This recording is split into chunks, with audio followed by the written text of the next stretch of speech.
मानसूनी हवाएं। कर्क रेखा हमारे देश को लगभग 2 बराबर भागों में विभाजित करती है। इसके दक्षिण का भाग उष्णकटिबंध गर्म जलवायु क्षेत्र, जबकि उत्तर का भाग उपोष्णकटिबंध कुछ कम गर्म क्षेत्र के अंतर्गत आता है। इसलिए ग्रीष्म ऋतु में ऊंचाई वाले स्थानों को छोड़कर पूरे देश के स्थलीय भाग पर तापमान काफ़ी अधिक रहता है, किंतु अरब सागर तथा बंगाल की खाड़ी का तापमान कम रहता है। इस कारण नमी युक्त हवाएं समुद्र से स्थल की ओर चलती हैं और अधिक वर्षा करती हैं। इस स्थिति के विपरीत शीत ऋतु में उत्तरी क्षेत्र का तापमान काफ़ी कम हो जाता है, किंतु अरब सागर तथा बंगाल की खाड़ी का तापमान अपेक्षाकृत अधिक होता है। इस कारण अपेक्षाकृत शुष्क हवाएं स्थल से समुद्र की ओर चलने लगती हैं और कम वर्षा करती हैं। ऋतुओं के अनुसार दिशा परिवर्तन करने वाली इन हवाओं को मानसूनी हवाएं कहते हैं। भारत के मानचित्र पर समुद्र से स्थल की ओर चलने वाली मानसूनी हवाओं को देखिए। अगर आपको इस तरह का मानचित्र मिलता है तो आप उनको देख सकते हैं।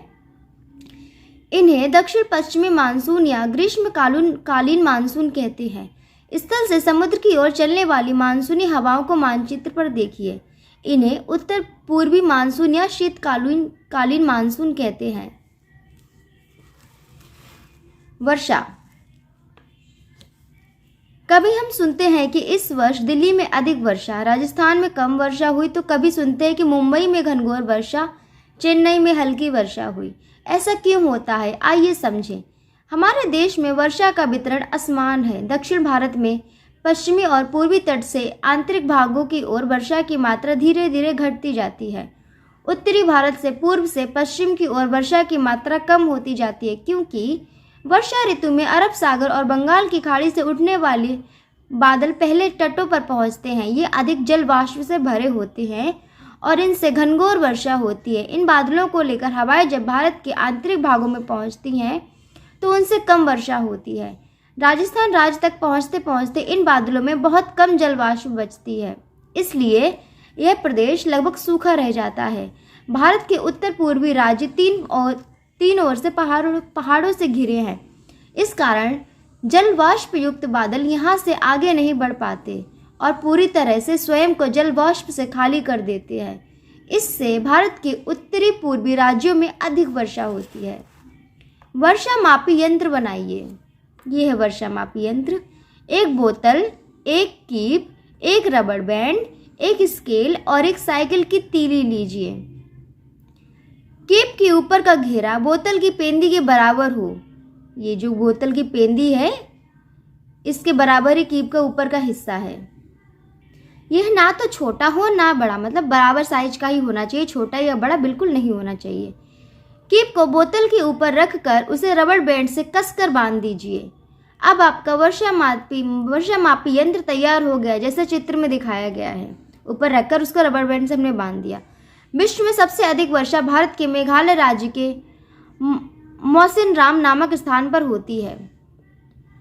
जब वर्षा होने लगे तो इसे खुले स्थान या छत पर रख दीजिए। अब इस जो आपने बनाया है यंत्र, इसको छत पर रख देंगे। जब वर्षा होने लगे इसमें वर्षा का पानी गिरेगा और आप 1 घंटे, 2 घंटे या दिन भर का जैसा चाहें उस समय की वर्षा की माप कर सकते हैं। वर्षा की माप के लिए आप बोतल में तीली डालिए। जहाँ तक तीली पानी से भीगी हुई है उसे अपने स्केल से नाप लीजिए। वर्षा की नाप सेंटीमीटर या इंच में करते हैं। जब वर्षा की माप ना करनी हो तो इस वर्षा मापी यंत्र को सुरक्षित स्थान पर रख दीजिए। मतलब जितना तीली को हम नापेंगे स्केल से, जितना सेंटीमीटर या इंच में आया है वो है कि इतनी सेंटीमीटर वर्षा हुई है, ठीक है, इतनी इंच में हुई है। वायु में ऊष्मा या ठंडक की मात्रा को तापमान कहते हैं। तापमापी थर्मोमीटर से तापमान मापते हैं। तापमान मापन की इकाई डिग्री सेल्सियस है। तापमान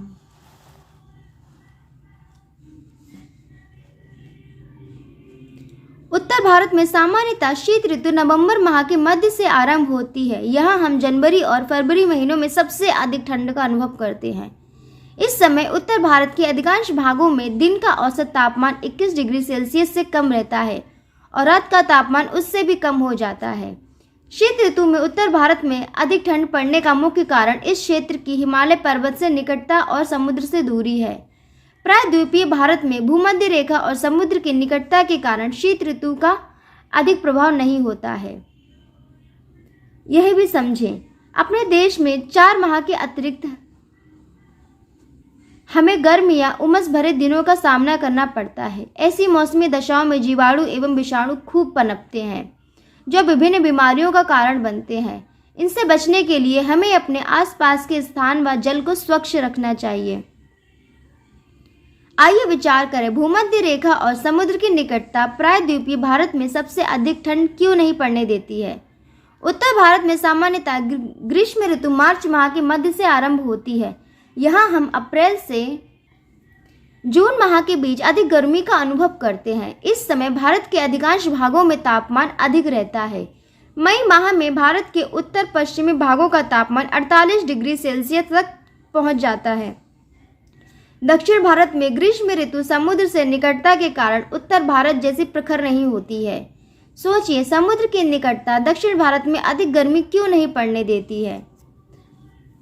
तो यहाँ पे हमारा ये पाठ खत्म हो गया यहाँ तक, और इसके बाद नेक्स्ट अगली वीडियो में आपको इस पाठ के जो अभ्यास क्वेश्चन आंसर सही है, सारे इसके आंसर सब देखने को मिल जाएंगे। तो आप वो वीडियो ज़रूर देखिएगा।